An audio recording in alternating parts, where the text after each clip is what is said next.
What do I look for in a man? Oh, what every simple woman wants, I suppose. Someone who is honest and who is kind. Unless, of course, his honesty isn't kind, then he should be diplomatic, but still firm, both in integrity and physique. He should be devilishly handsome and angelically humbled. And whether it be the rolling seas or the towering skyscrapers, he should love his work. And love it even more so when he rushes home to ask how my day has been. Question: have you ever compromised your authentic self at work where you sacrifice the very essence of who you are with your team? And as a result, you weren't able to rise and shine and unleash your greatness and truly be the person that you knew that you could be. See, I remember just as if it was yesterday. Hi, Michelle. This is Laura. You know what? I recommended you for a speaking engagement, speaking at Mystic Lake Casino to a few hundred business professionals. Would you be interested? Are you kidding me? All I could imagine was this huge stage, this massive room, these big, bright, colorful lights, and of course, the lives that I was about to change. See, I just knew I was going to rock the stage. They didn't have to go to Broadway to see a show. I was Broadway, darling. Jazz hands. I'm kidding. But you know what? I had this one little bitty problem. Actually, the problem was so small, I could hardly even see it. It took 3D imaging and a team of doctors to find it. And it was something like this. Michelle, you have breast cancer. And you also are among a very small percentage of people who have 2 forms of breast cancer. Now, raise your hands if you like a 2-for-1 deal. Raise your hands if you like do you like a 2-for-1 deal? Yes, of course you do.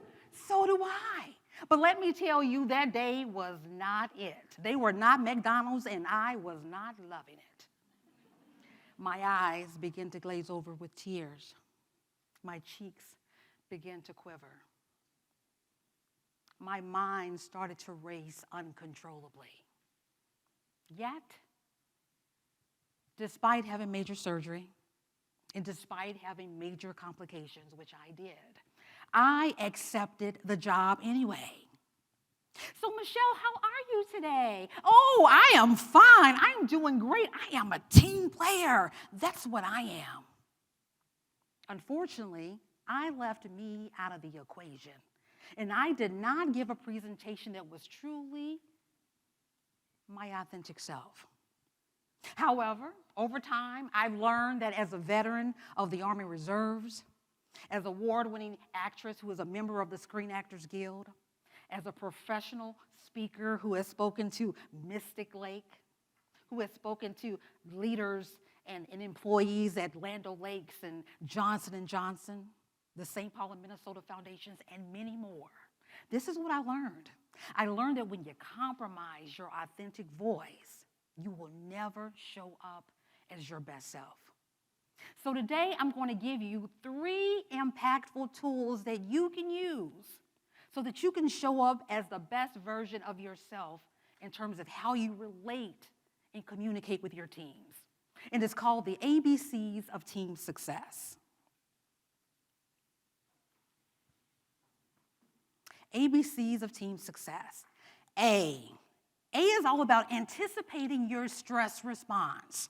Now, I want you to imagine this. Imagine if you not only knew the source of your stress, imagine if you could prepare for it and anticipate it in advance. And imagine how cool that would be. You see, there's a Yale physicist by the name of Robert Adair. And this is what he says. He says, it is impossible for a Major League Baseball player to hit a Major League fastball.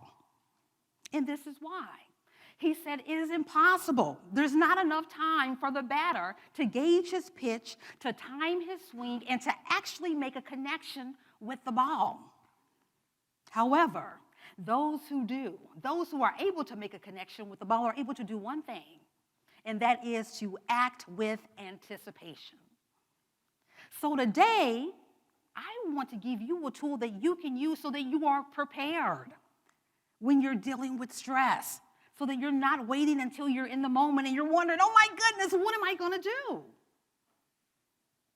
And it's called rhythm, right? It's about getting into the rhythm. So what happens is when you engage in a rhythmic activity, you start to prevent yourself from getting anxious, and you prevent yourself from going into this fight or flight response where you're sending your body all these kinds of hormones that are happening, such as cortisol and adrenaline.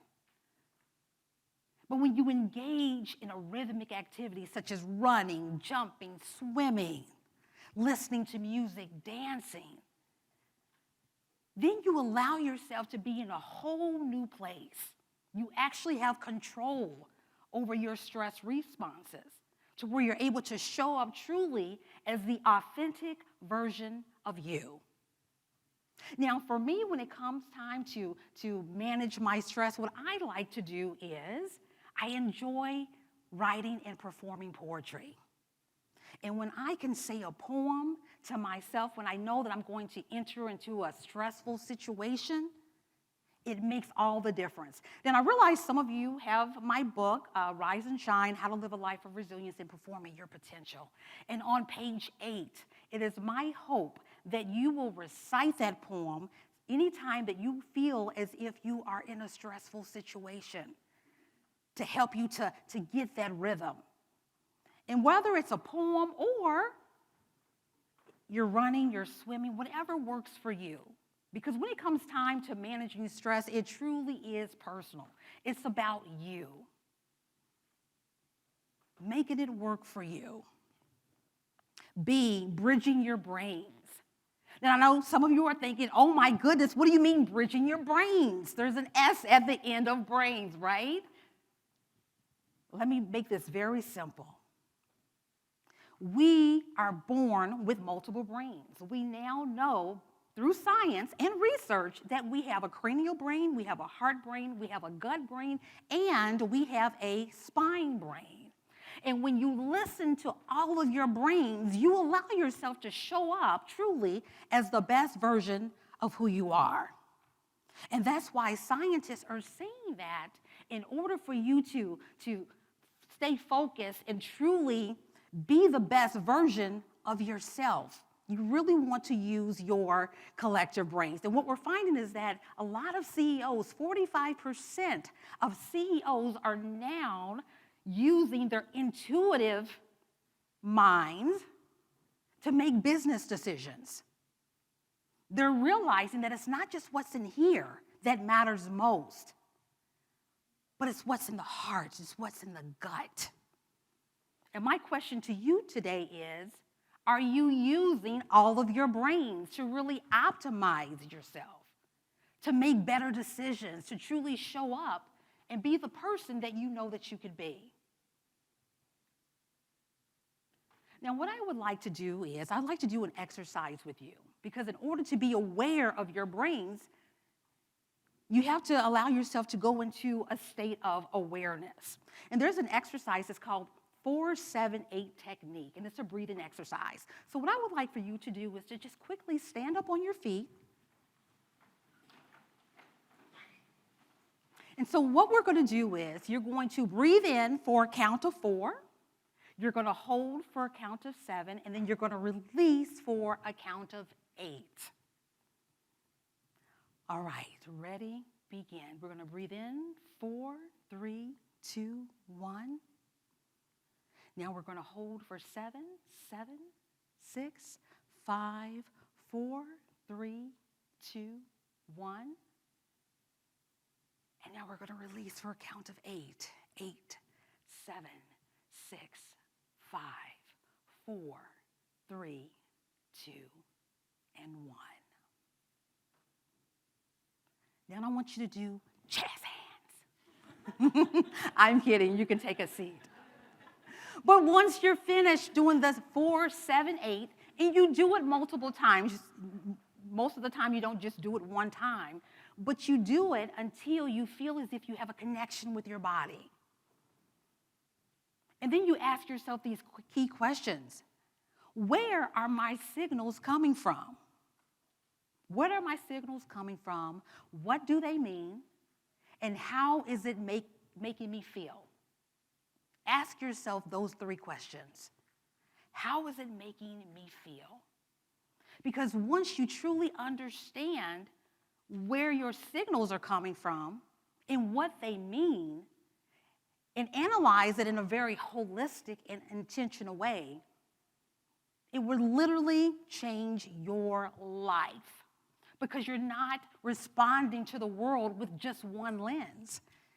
You're not just sharing what's on your mind, but you're actually listening to other parts of your body and what your body is telling you.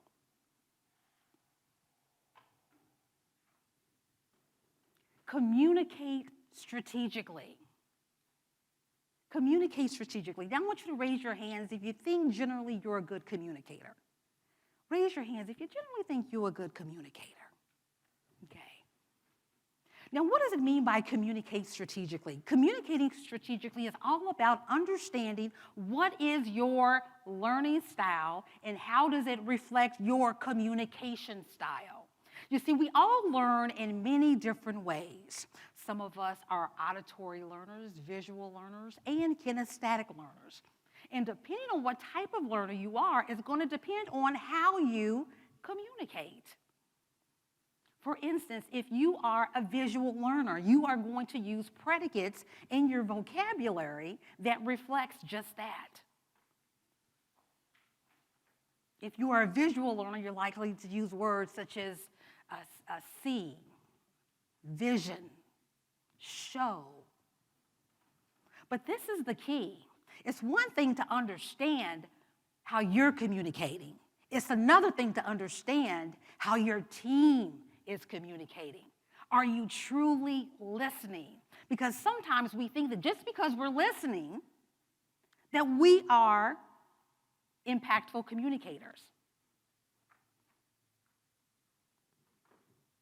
Are you truly listening in a way that the other person is taking in, or you're seeing things the same way?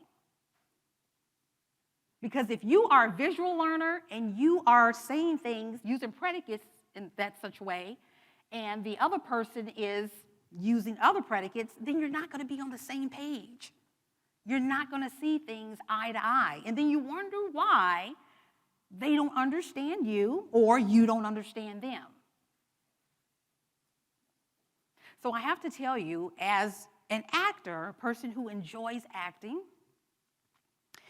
actors, it's essential that they are very intentional about how they communicate. And I just want to emphasize this because I want you to understand how important it is to be strategic in your communication.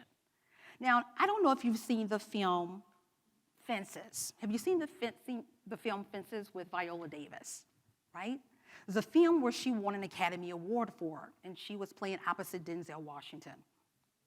Well, there's a scene in the film where it was very, very obvious that she was going after her scene objective, right? Every actor, before they enter into any scene, they're making sure that they know what it is that they want to accomplish. What do they want to achieve? And this scene was so powerful. So that's how it works in the acting world. Actors go for the Academy Award.